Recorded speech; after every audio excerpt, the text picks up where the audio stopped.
గురుర్బ్రహ్మా గురుర్విష్ణుః గురుర్దేవో మహేశ్వరః గురుః సాక్షాత్ పరం బ్రహ్మ తస్మై శ్రీ గురవే నమః. తాం స్మృతిం ఇవ సందిగ్ధాం వృద్ధిం నిపతితామివ అభూతేనాపవాదేన కీర్తిం నిహితామివ. ఏదో ఆధారం లేనిది ఒక అపవాదు ఎవరో వేశారు ఆయన మీద. అపవాదు వేస్తే ఆయన చెయ్యని తప్పుకి ఆయన ఎలా బాధపడతాడో అలా ఉందిట సీతమ్మ. అంటే ఇవాళ ఆమె అలా కష్టంలో ఉంది, కానీ అపవాదు తొలగిపోతుంది, సత్యము నిలబడుతుంది, కీర్తి ప్రకాశిస్తుంది మళ్ళీ. అట్లాగే సీతమ్మ మళ్ళీ సుఖాన్ని పొందుతుంది. సీతమ్మ కష్టానికి కారణంగా అపవాదుగా నిలబడినవాడు మాత్రం వెళ్ళిపోతాడు. ఎందుకు వెళ్ళిపోయాడంటే పతివ్రత జోలికి వచ్చాడు కాబట్టి. సీతమ్మ వైభవాన్ని ఇలా రెండు ఉదాహరణల వైపు వెళ్ళేటట్టుగా చెప్పడం అంటే ఎలా సాధ్యం? అంత గొప్పగా మాట్లాడారు మహర్షి. మాట్లాడి అంతేకాదు, అసలు నాకు ఆ సుందరకాండ జరుగుతుంటే అద్భుతంగా అనిపించేటటువంటి ఉదాహరణ ఏమిటంటే, శ్రద్ధాం నిపతితామివ. పోయిన శ్రద్ధ ఎలా ఉంటుందో అలా ఉందిట సీతమ్మ. శ్రద్ధ అంటే శంకరాచార్యులు వారు శ్రద్ధ అన్న మాటకి వ్యాఖ్యానం చేశారు. శాస్త్రస్య గురువాక్యస్య సత్యబుద్ధ్యావధారణ సా శ్రద్ధ కడితా సిద్ధి యయా వస్తూపలభ్యతే. శాస్త్రము ఏం చెప్పిందో అది, గురువుగారు ఏం చెప్పారో అది, పరమ సత్యములు అన్న నమ్మకం ఎవరికి ఉంటుందో వాడికి శ్రద్ధ ఉంటుంది. శ్రద్ధావాన్ లభతే జ్ఞానం తత్పర సంగమేంద్రియ జ్ఞానం లబ్ధ్వా పరాం శాంతిం అచిరేణ అధిగచ్చతి అంటాడు గీతాచార్యుడు. ఎవరికి ఆ శ్రద్ధ ఉంటుందో వాళ్ళకి ఇంద్రియ నిగ్రహము ఉంటుంది. తత్కారణం చేత వాళ్ళకి జ్ఞానము కలిగి తొందరలోనే వారు పొందవలసినటువంటి గొప్ప శాంతిని పొందుతారు. అదే మోక్షం, విడుదల, ఇక దుఃఖస్పర్శ లేనిది. అటువంటి స్థితిని కల్పించగలిగిన శ్రద్ధ ఏది ఉందో, గురువాక్యం మీద నమ్మకం, శాస్త్రం మీద నమ్మకం ఉండవలసినది చెడిపోతే ఎలా ఉంటుందో అలా ఉందిట సీతమ్మ. అంటే ఆ శ్రద్ధ పోయినవాడు ఒకప్పుడు ఎంత బాధతో ఉంటాడో ఆమె అలా ఉంది. నిజానికి ఈ పోయినవాడు ఎవరు? వేదం చదువుకోలేదు ఆయన, చదువుకున్నాడు. చదువుకున్నవాడు, అన్నీ తెలుసున్నవాడు ఆమె పట్ల అట్లా ప్రవర్తిస్తున్నాడు. ఇప్పుడు ఈ ప్రవర్తించిన ప్రవర్తన ఆయన ఏం చేస్తుంది? 10 తలలు తెగిపోయేటట్టు చేస్తుంది. ఇది ఆమె పాతివ్రత్యం, ఆవిడ గొప్పతనం, ఆవిడ ఓర్పు, ఆవిడ లోకానికి చేస్తున్న ఉపకారం. పాతివ్రత్యము ద్వారా రావణాసురుణ్ణి చంపేస్తోంది ఆవిడ. అంటే ప్రతి క్షణం చచ్చిపోతున్నాడు రావణాసురుడు. తన శిరస్సులు తెగిపోవాలంటే దానికి కావలసినది వండేసుకుంటున్నాడు. రాకూడనటువంటి ఆలోచనలు రావడమే తప్పు. వచ్చిన తరువాత అటువంటి మహాపతివ్రతతో మాట్లాడేటప్పుడు ఎట్లా మాట్లాడాలో అట్లా మాట్లాడకపోవడం అంతకన్నా పెద్ద తప్పు. ఆవిడకో నమస్కారం చేయడమో, గౌరవంగా మాట్లాడడమో వేరు. అసలు అట్లా కాకుండా ఆవిడ మనసుకి మరింత గాయం తగిలేటట్టుగా మాట్లాడడం ఎంత ప్రమాదకరం. మాట ఏం చేస్తుందంటే మళ్ళీ మళ్ళీ మళ్ళీ మళ్ళీ జ్ఞాపకానికి వస్తుంది. మాట ఎంత జ్ఞాపకానికి వస్తుందో అంత బాధ పెడుతుంది. బల్జేపల్లి వారు సత్యహరిశ్చంద్రియంలో మాట అంటారు, కడుపున్ రంపపు కోత కోయునదియే గాయాలు కాకుండినంటారు. ఒక వ్యక్తిని పడుకోబెట్టి కాళ్ళు చేతులు కట్టేసి రంపంతో కడుపు కోస్తుంటే పడే బాధ కన్నా అనరాని మాట, అనకూడని మాట, సత్యం తెలియకుండా ఒక ఉత్తముణ్ణి అంటే ఆయన ఎంత బాధపడతాడో. మాట అంత బాధ కల్పిస్తుంది. అనకూడని మాట అనకూడదు. సత్యాసత్యములు తెలియకుండా వినదగు నెవ్వరు చెప్పిన వినినంతన వేగపడక వివరింపతగున్ కనికల్ల నిజము తెలిసిన మనుజుడే పో నీతిపరుడు మహిళో సుమతి అంటాడు భజన గారు. ముందు వెనకలు ఆలోచించకుండా ఎవరో ఏదో చెప్పారని తొందరపడి మాట్లాడడం చాలా ప్రమాదకరమైన విషయం. ఎంత బాధపడతారు పెద్దలు. కాబట్టి సీతమ్మతో మాట్లాడేటప్పుడు మాట ఎక్కువ ప్రమాదాన్ని తీసుకొస్తుంది. మాట 84 లక్షల జీవరాశులలో భగవంతుడు ఎవ్వరికి ఇవ్వలేదు, మనిషికి ఇచ్చాడు. ఆ మాట చేత మనిషి తరించిపోగలడు. కేవలం భగవన్నామం పట్టుకుని తరించిపోతాడు. అందుకే భగవన్నామం పలుకుతానంటే నేను పలకగలనా? ఈశ్వరా నా చేత పలికించని వేడుకున్నారు ఎందరో మహానుభావుడు. ఆ రామదాసు గారు, రామ నీ నామం పలుకుదామంటే నా వల్ల అయ్యేటటువంటి పని అది. నేను పలుకుదామంటే పలికేది కాదు, నువ్వే నా చేత రామనామాన్ని పలికించు. అరుణకు విభీషణులకు అద్రిజకున్ తిరుమంత్రరాజమై కరికి నహల్యకున్ ద్రుపద కన్యకునార్తి హరించు చుట్టమై బరగిన ఎట్టి నీ పతితపావన నామము నాదు జిహ్వపై నిరంతరము నటింపచేయుమిక దాశరథి కరుణాపయోనిధి అంటాడు. శ్రీకాళహస్తీశ్వర శతకంలో దూర్జటి పవి పుష్పంబగు అగ్ని మంచగు ఆకూపారం భూమిస్థలంబగు శత్రుండతిమిత్రుడు విషము దివ్యాహారమౌ నిన్నగా అవనీమండలి లోపలన్ శివ శివేచ్ఛాభాషణోల్లాసకిన్ శివ నీ నామము సర్వవస్యకరమౌ శ్రీకాళహస్తీశ్వర అంటాడు. శివనామం పలికిన వాడికి ఎప్పుడూ అన్నీ ఆనుకూల్యతను పొందుతాయి. కానీ శివనామం పలుకుదామంటే పలకగలనా? శివ మీరు నా చేత పలికించి నన్ను ధన్యుణ్ణి చేయండి అంటారు.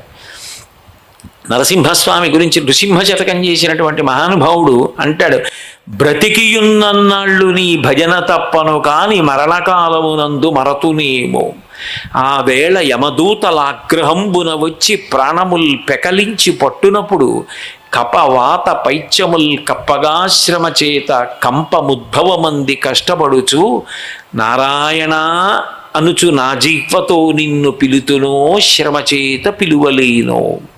నాటికిపుడి నీ నామస్మరణ చేతు చివినిడవయ్య భూషణ వికాస శ్రీధర్మపుర నివాస దుష్ట సంహార నరసింహ దురిత దూర అంటాడు. ప్రాణం పోయేటప్పుడు యమదూతలు వచ్చి భయంకర రూపాలతో నిలబడి పాశములు వేసి ప్రాణములను బుగ్గడిస్తున్నప్పుడు కపవాత పైత్యములు కప్పి ప్రాణాన్ని నొక్కేస్తున్నప్పుడు నేను నారాయణ అని అనగలనో అనలేనో. కానీ ఒకనాడు శోభకృత్నామ సంవత్సరంలో మాఘ పౌర్ణమి నాడు చిత్తూరు లాంటి పరమ ప్రఖ్యాతమైన పట్టణంలో మహాభాగవతుల మధ్య కూర్చుని తెలిసో తెలియకో రామాయణాంతర్గతంగా రామ సీతమ్మ నారాయణ అన్నానని గుర్తుపెట్టుకోవయా స్వామి, గుర్తుపెట్టుకుని దాన్ని అడ్డు పెట్టి నన్ను గట్టెక్కించవయా అంటే భగవన్నామం పలకడం అంత తేలిక కాదు. నోరు ఉన్నా అక్కర్లేని మాటలు ఎన్నో మాట్లాడతాడు. ఇతరుల దోషాలు చెప్పమంటే ప్రతివాడు పండితుడే. పరోపదేశ వేళాయాం సర్వే వ్యాసపరాశరాహ. ఇతరుల గురించి మాట్లాడమంటే, ఇతరుల తప్పుల గురించి చెప్పమంటే, ఇతరుల లోపాల గురించి చెప్పమంటే నేను ఇలా మాట్లాడచ్చా, నేను ఇదే పనిగా అదే మాట అస్తమానం అనొచ్చా, ఇది నాకు తగునా, విచక్షణ ఉండదు. అదే పని అక్కర్లేని తీర్పులు, తనకన్నా వయసులో పెద్దవాళ్ల గురించి మాట్లాడడం, యథేచ్ఛగా మాట్లాడతాడు. తన దోషాలు, తను చేసే తప్పులు అవి అక్కర్లేదు. తన గురించి తనని దిద్దుకుందామన్న ఆలోచన లేదు. తను మాత్రం సూర్య భగవానుడు, స్వయం ప్రకాశకుడు, తనకి ఏ దోషం లేదు. తప్పులన్నీ అవతల వారిలోనే ఉన్నాయి. అట్లా ప్రవర్తించి మాట్లాడడం పాపం మూట కట్టుకోవడానికి నోరు కారణమైంది. భగవన్నామం పలకడానికి కారణం ఎందుకైంది? ఆ ఉంటే మాత్రం పలకడం అంత తేలిక? దానికి ఎంత భగవద్ అనుగ్రహం ఉంటే పలకగలడు. మాట ద్వారా ఎంత పాపాన్ని మూట కట్టుకుంటాం.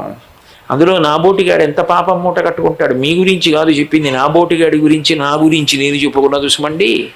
కాబట్టి అటువంటప్పుడు మాట్లాడేటప్పుడు, అందులో పెద్దల దగ్గర మాట్లాడేటప్పుడు ఎంత జాగ్రత్తగా ఉండాలి. ఎందుకు అక్కర్లేని మాటలు? అసలు నీ అవసరం లేనప్పుడు కూర్చోవడమే పెద్ద తప్పు. కూర్చోవడం పెద్ద తప్పు. నీకు అక్కర్లేని మాటలు, నీ స్థాయికి దాటిన మాటలు, నీ జోక్యం అక్కర్లేని మాటలు మాట్లాడడం అంతకన్నా పెద్ద తప్పు. మహాపతివ్రత దగ్గరికి వెళ్ళమని ఎవడు చెప్పాడు? ఆవిడ్ని అపహరించమని ఎవడు చెప్పాడు? ప్రతిరోజు తెల్లవారుజామున పెడతావా? పూజ చేసుకునే సమయంలో వెళ్ళి ఆవిడ మళ్ళీ మర్నాటి వరకు ఇచ్చే మాటలన్నీ మాట్లాడతావా? దానివల్ల ఆవిడ బాధపడుతోందా? ఆవిడ బాధ ఆయన్ని కట్టి కుడుపుతుందా? ఏది సౌందర్యం అందులో? ఆవిడ బాధపడుతూ ఉండడమే రావణాసురుడి సంహారానికి కారణం. తన పాపాన్ని తానే ఒడ్డుకుంటున్నాడు. తెల్లవారుతుండగా వెళ్ళాడు, వెళ్ళి సీతమ్మ ముందు నించున్నాడు. నించుని సీతమ్మను ఉద్దేశించి మాట్లాడకూడని మాటలు మాట్లాడుతున్నాడు. స్వధర్మో రక్షసాం భీరు సర్వధైవన సంశయ గమనం వా పరస్త్రీణాం మరణం సంప్రమధ్యవా అన్నాడు. అంటే సీతమ్మ ఎప్పుడు రాముడి గురించి చెప్తుంది. రాముడు ధర్మాత్ముడు అంటుంటుంది. అందుకని రావణాసురుడు వెళ్ళన్నాడు, ఏమిటో సీతమ్మ రాముడు ధర్మాత్ముడు అంటావు, చూడు నేను కూడా ఎంత ధర్మాత్ముడు, నేను రాక్షసుణ్ణి. రాక్షసుల ధర్మం ఏమిటి? వాళ్ళకి ఏది ఇష్టమైందో అది ఎత్తుకు రావాలి. పరుల యొక్క భార్య అయినా తాను ఇష్టపడితే ఎత్తుకొచ్చి బలాత్కరించి అనుభవించాలి. రాక్షస ధర్మం. నేను నిన్ను ఎత్తుకు రావడం, నిన్ను కోరుకోవడం ఎంత ధర్మం, ఎంత ధర్మాత్ముండి. మరి నేను ధర్మాత్ముండి కానంటానేమిటి అంటే జ్ఞాన కలునిలోని శారదయువులే అంటారు పోతన గారు. చదువు లేనివాడు అమాయకుడు తప్పు మాట్లాడితే చెప్పి దిద్దచ్చు. అన్నీ తెలుసున్నవాడే తనకున్న విద్యని, తన తప్పుని సమర్థించుకోవడానికి మాట్లాడితే ఎవరు పాఠం ఆయనకి చెప్పగలరు? ఏమి తెలియదు రావణాసురుడికి. తను రాక్షసుడా? విశ్రవసో బ్రహ్మ యొక్క కుమారుడు, పులశ్చ బ్రహ్మ యొక్క మనవడు, సాక్షాత్తు సృష్టికర్త చతుర్ముఖ బ్రహ్మ యొక్క మునిమనవడు. ఇటువంటి వాడు రాక్షస ధర్మాన్ని ఆశ్రయించి చెయ్యకూడని పనులు చేసి భ్రష్టుడై నేను స్వధర్మాన్ని పాటిస్తున్నానంటున్నాడు. ఎంత తప్పు మాట! స్వధర్మో రక్షసాం భీరు. ఇంత ధర్మాత్ముడిని చూసి సంతోషపడాలి కానీ భయపడతాయేమిటి? ఏ తల్లి ఆదిశక్తో ఎవరిని చూసి భయాన్ని పోగొట్టుకుంటారో ఆవిడ్ని చూసి ఓ పిరికిదానా అని పిలిచాడు. ఎంత పాపం పొద్దున్నే. స్వధర్మో రక్షసాం భీరు సర్వదైవన సంశయ గమనం వా పరస్త్రీణాం హరణం సంప్రమధ్యవా. పరస్త్రీలని అపహరించడం, బలాత్కరించడం, అనుభవించడం మాకు స్వధర్మం. నేను అందుకని చేశాను. అందులో ఏమిటి తప్పు? కాబట్టి అందులో ఏమీ తప్పు లేదు. కాబట్టి గమనం వా పరస్త్రీణాం హరణం సంప్రమధ్యమ ఇదంతే చారు సంజాతే యవ్వనం వ్యతివర్తతే యతతీతం పునర్నైతి శ్రోత శీఘ్రమపామివా. సీత, ఇవాళ నేనేదో నీ వెంట పడుతున్నానని నువ్వు బెట్టు చేస్తున్నావు. యవ్వనం వెళ్ళిపోతున్న నదీ ప్రవాహం లాంటిది. అదేం ఉండదు. వెళ్ళిపోయిన నదీ ప్రవాహం వెనక్కి ఎలా రాదో కాలంలో యవ్వనం కూడా క్షీణించిపోతుంది. పోయినప్పుడు సంధిబంధములు సడలిపోతాయి. అప్పుడు నీ మీద నాకు అనురక్తి ఎందుకుంటుంది? యవ్వనం ఉండగా నేను నిన్ను బోహించినప్పుడు నువ్వు దాన్ని సార్థక్యం చేసుకోవాలి. ఎటువంటి మాటలు ఎవరిని ఉద్దేశించి మాట్లాడుతున్నాడు, ఏ పతివ్రతతో మాట్లాడుతున్నాడు, ఆవిడ ఎంత బాధపడుతుందో ఆ మాటలకి తెలుసుకుంటున్నాడా? అవి చిట్ట చివరికి తనకి ఏం మిగల్చాయి? ఆయనకి మిగల్చింది ఏమీ లేదు. మొత్తం లంకతో కలిపి నశించిపోయాడు. అంటే సీతమ్మ యొక్క పతివ్రత ధర్మం ఇన్ని మాటలు మాట్లాడుతున్న ఓర్చగలిగిన ఆమె ఓర్పు సీతాయాశ్చరితం మహత్. అదిరా సీతమ్మ కథ. అలా ఆవిడ కూర్చోకపోతే వీడు మరణించేవాడురా. కాబట్టి ఏవం చైతత కామాంతో నత్వాం స్త్రక్ష్యామి మైథిలి కామం కామశరీరం మే యథాకామం ప్రవర్తితాం అంటాడు. సీత, చూడు నేను ఎంత మంచివాణ్ణో. నిజానికి నీ మీద నాకు అంత అనురక్తి ఉన్నా నేను బలవంతంగా నిన్ను స్పృశించట్లేదు. నీవు నాయందు అనురక్తుడు అయిన తర్వాతే నిన్ను నేను భోగించాలనుకుంటున్నాను. ఎంత మంచివాణ్ణి అంటాడు. అసలు రహస్యం చతుర్ముఖ బ్రహ్మగారి శాపం ఉంది. నువ్వు కానీ నీ యందు మనసు లేని స్త్రీ జోలికి వెడితే నీ తలలు 1000 వ్రక్కలైపోతాయని శపించాడు ఒక సందర్భంలో బ్రహ్మగారు. అందుకని వెళ్ళలేడు, భయం. అది చెప్పకుండా ఇలా అబద్ధం చెప్పి బుకాయిస్తాడు. బుకాయిస్తూ అంత గొప్ప తల్లిని ఉద్దేశించి ఏకవేణి ధరాశయ్యాం ధ్యానం మలినవంబరం వస్తానే ఉపవాసస్య నైతాన ఉపైకానితే. ఏకవేణి ఇంటి ఒంటి జడ వేసుకోవడం ఏమిటి? ధరాశయ్యాం ఎందుకు భూమి మీద పడుకుంటావు? ఏకవేణి ధరాశయ్యాం ధ్యానం మలినమంబరం. ధ్యానం చేయడం ఏమిటి? రాముడి గురించి. ఈ మలినమైన బట్ట కట్టుకోవడం ఏమిటి? ఈ ఉపవాసం చేయడం ఏమిటి? నైతా నౌపైకానితే, చెయ్యకూడని పనులు స్మా. పిబ విహర రమస్వ పుంక్ష్వ భోగాం ధననిచయం ప్రదిశామి మేదినీంచ మయి లలలనే యథాసుఖత్వం తైచ సమేత్వ లలంతు బాంధవాస్తే. తిను, త్రాగు, హాయిగా అనుభవించు. ఎంత ఐశ్వర్యం, ఎంతమందిని ఓడించి తీసుకొచ్చాను, అవన్నీ నీవిగా అనుభవించు. మీ బంధువులకు భూమి ఇస్తాను, ధనం ఇస్తాను. ఎవరితో మాట్లాడుతున్నాడు? ఆవిడ శ్రీ, ఆవిడ కను చూపు, ఆవిడ ఒక్కసారి కడగంట చూపు చూస్తే చాలు మహదైశ్వర్యం వస్తుంది. అటువంటి తల్లిని ఉద్దేశించి అంటున్న మాటలు ఏమి అభ్యున్నతిని చేకూరుస్తాయి? ఏ విధంగా బాగుపడతాడు అంటే అటువంటి మహాపతివ్రతతో మాట్లాడిన మాటలే ఆయనని కాల్చేసాయి. ఆయన చనిపోవడానికి కారణమయ్యి. అయితే రావణ ప్రసంగం గురించి నేను మాట్లాడడం ఎందుకు అంటే, ఈ మాటలు మాట్లాడడం ఆయన అనుకుంటున్నాడు, నేను బాగా మాట్లాడుతున్నానని అనుకుంటున్నాడు, కానీ ఆయన తన మృత్యువుని వండుకుంటున్నానని తెలుసుకోలేకపోయాడు. ఆ మాట గుర్తొస్తే ఏమవుతుందంటే ఆవిడ ఆ ఒక్కరోజు కాదు, ఎప్పుడూ ఏడవడానికి కారణం అదేయింది. ఒక మహాపతివ్రత ఎప్పుడూ అదే గుర్తొచ్చి ఏడుస్తుంటే ఇంకా అంతకన్నా మంచి వంట ఆయన ఏం వండుకోవాలి చచ్చిపోవడానికి? ఇప్పుడు నిజానికి ఎవరు కారకులు రావణ సంహారానికి? సీతమ్మే. అందుకన్నారు హనుమ, అబ్బే రాముడు వెళ్ళి బాణం వేయడమే, సీతమ్మ ఎప్పుడూ చంపేసింది రావణాసురుడిని అన్నారు. ఆమె తేజస్సు చేత చంపేసింది అన్నారు. కాబట్టి ఇన్ని మాటలు మాట్లాడాడు. కానీ ఆ తల్లి పాతివ్రత్యం, ఆ తల్లి అప్పుడు ఎటువంటి స్థితిలో ఉన్నది అంటే, ఆమె చింతయంతీం వరారూహాం పతిమే పతివ్రత. ఆవిడ ఉత్తమమైనటువంటి ముఖంతో, అంటే ఆయన అలా మాట్లాడుతున్నాడని పాడైపోతున్నాడే అని బిడ్డ మీద తల్లికుండే బాధ తప్ప ఆమెకి ఆక్రోశం లేదు. భర్తనే మనసులో స్మరిస్తూ ధ్యానంలో ఉన్న మహాపతివ్రత తృణమంతరత కృత్వా ప్రత్యువాచ శుచిస్మిత నివర్తయ మనోమర్త స్వజనే క్రియతాం మనః. ఇది ఆవిడ యొక్క గొప్పతనం. ఆవిడ ఒక గడ్డి పరక తీసి తనకి రావణుడికి మధ్యలో పెట్టింది, పెట్టి మాట్లాడుతోందట. ఎందుకు గడ్డి పరక పెట్టడం ఎందుకు అంటే, తన భర్త తన పక్కన లేడు. తన భర్త తన పక్కన లేనప్పుడు తన పట్ల కామమోహితుడైన ఒక దుర్మార్గుడు తనతో మాట్లాడుతున్నాడు. ఇద్దరికీ మధ్య ఏదో ఒక అడ్డు లేకుండా మాట్లాడకూడదు. అప్పుడు ఆవిడ పెట్టగలిగింది లేదు. అందుకని ఆవిడ గడ్డి పరకని మధ్యలో పెట్టింది. అంతేకాదు, దాని అర్థం, రావణ గడ్డి పరకనైనా ముట్టుకుంటానేమో కానీ నిన్ను మాత్రం నేను ముట్టుకోను, ఇది నువ్వు అర్థం చేసుకో అని చెప్పడానికి గడ్డి పరకని పెట్టింది. అంతేకాదు, గడ్డి పరక తక్కువ అని అనుకోకూడదు. వేదంలో గడ్డి పరకల గురించి మంత్రం ఉంది. సహస్రపరమాదేవి శతమూల శతాంకుర సర్వగం హరతుమే దూర్వాదు స్వప్ననాశిని. విఘ్నేశ్వరుడికి గరిక పూజ చేస్తారు. అందుకే ఆ గడ్డి పరకని ముట్టుకున్నారనుకోండి, సహస్రపరమాదేవి శతమూల శతాంకుర, గరికి పాకేటప్పుడు ఏం చేస్తుందంటే వేర్లు పెడుతుంది, మళ్ళీ ముందుకెడుతుంది, మళ్ళీ వేర్లు ఎడుతుంది, మళ్ళీ ముందుకెడుతుంది. కాండాత్ పరోహంసి అంటారు. అది వేర్లు పెడుతుంది, ముందుకెడుతుంది, మళ్ళీ వేర్లు ఎడుతుంది, మళ్ళీ ముందుకెడుతుంది. ఆ గరికని ముట్టుకున్నంత మాత్రం చేత దోషం పోతుందని. అందుకని నీ వంటి దుర్మార్గుడు, కామమోహితుడు, పరపురుషుడు, రాక్షసుడు భర్త లేనప్పుడు కామమోహితుడై నన్ను చూస్తూ మాట్లాడుతుంటే జవాబు చెప్పవలసిన అగత్యం కలిగినందుకు ఆ పాపం పోవడానికి నేను గడ్డి పరకని ముట్టుకుని మాట్లాడుతున్నాను. ఏమి పాతివ్రత్యం ఆ తల్లిది! అందుకని తృణమంతరత కృత్వా. అంతేకాదు, ఈ గడ్డి పరకని తృణం అంటారు. అన్నిటికన్నా చులకన ఎవరు అంటే గడ్డి పరక. గాలిస్తే ఎగిరిపోతుంది.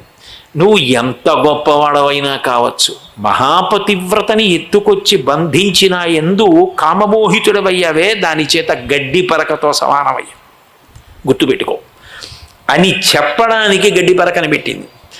ఇన్ని కారణముల చేత తృణమంతరత కృత్వా ప్రత్యువాచ శుచిస్మిత, శుద్ధమైన నవ్వు నవ్వింది.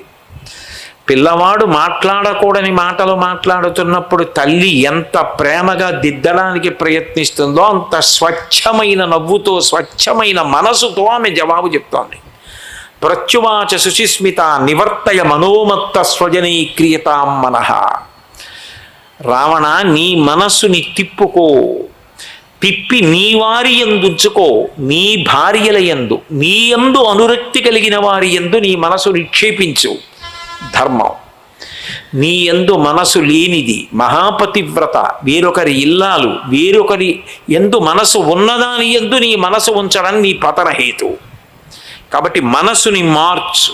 ఎంత గొప్ప బోధ చేసిందండి ఆవిడ. ఆత్మానముపమాంకృత్వ స్వేషు దారేషు రమ్యత అతుష్టం స్వేషు దారేషు చపలం చిలితేంద్రియం. ఇటువంటి తప్పు చేసేటప్పుడు ఒక్కటే ఆలోచించు. వేరొకరు నీ భార్య అనట్లా చూస్తే నీకు కలిగిన బాధ వేరొకరి భార్యని నువ్వు చూసినప్పుడు కలగదా? కాబట్టి ఒక్కసారి దాన్ని ఆలోచించి ప్రవర్తించు. పైగా ఈ విషయాలు నీ భార్యలకి తెలిసాయనుకో, చపలం చలితేంద్రియం. ఆయన ఇంద్రియములు చెలించినవాడు, ఆయన మనసుకి నిశ్చలత్వం లేదు, కదిలిపోయే మనసున్నవాడు అంటారు. కట్టుకున్న భార్యల మాట అన్ననాడు రావణ నువ్వు బ్రతికున్నట్ట చనిపోయినట్ట. నిజానికి జరిగింది అదే. చివరికి యుద్ధకాండలో రావణాసురుడి యొక్క 10 తలలు తెగిపోయి మొండెం పడిపోయింది. మండోదరికి కబురు చేశారు, పల్లకీలో తీసుకొచ్చారు. రామ లక్ష్మణ హనుమలు అక్కడ నిలబడి ఉన్నారు. అందరు అనుకున్నారు మహాపతివ్రత మండోదరి ఈ రావణాసురుడి యొక్క శరీరాన్ని చూసి తట్టుకోలేదు, ఆ చెట్టు క్రింద నించుని ఉన్నటువంటి రాముణ్ణి చూసి ఖచ్చితంగా నింద చేస్తుంది అనుకున్నారు.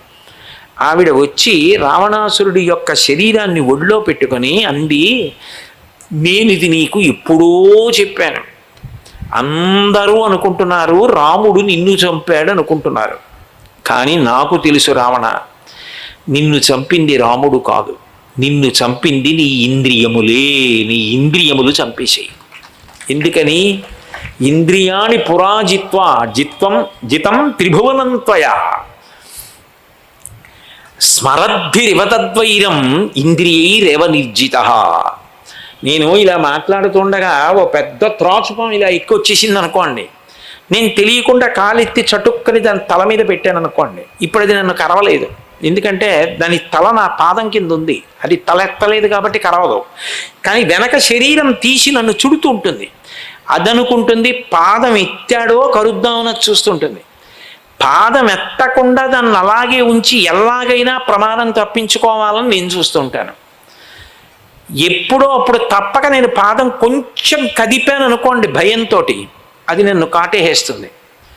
ఒకానొక నాడు నువ్వు కోరికలు తీర్చుకోవడానికి తపస్సు చేసినప్పుడు ఇంద్రియములను బలవంతంగా నిగ్రహించావు, అవి పగపట్టాయి, అదును చూసి కాటు వేస్తానన్నాయి. తపస్సు పూర్తి చేసి వచ్చావు, నీ ఇంద్రియములు కాట్లు వేశాయి. లేకపోతే నాలో లేని ఏ సౌందర్యం నీకు సీతమ్మలో కనపడిందిరా దుర్మార్గుడా, రాముడు కాదురా నిన్ను చంపింది, నీ ఇంద్రియముల చేతిలో నువ్వు చచ్చిపోయావు అని ఇదే చెప్పింది సీతమ్మ. చిట్ట చివర నీ భార్య చేత ఆ మాట అనిపించుకున్న నాడు నీ జన్మ జన్మ కాదు. ఇంత గొప్పవాడివైనా కావచ్చు, ఇంద్రియములను నిగ్రహించు, నీ యందు అనురక్త కాదు ఆమె. మహాపతివ్రత, ఆమె రాకు, నిష్కారణంగా పాడైపోతావు. ఆత్మానముపమాంకృత్వా స్వేషు దారేషు రమ్యత అతుష్టం స్వేషు దారేషు చపలం చిలితేంద్రియం వధం చామిచ్చితాఘోరం తయాసౌ పురుషర్షభ విదితస్సహి ధర్మజ్ఞ శరణాగత వత్సల. నా మాట విను, మామూలుగా చచ్చిపోవు, మామూలుగా మరణిస్తే దాని దారి వేరు.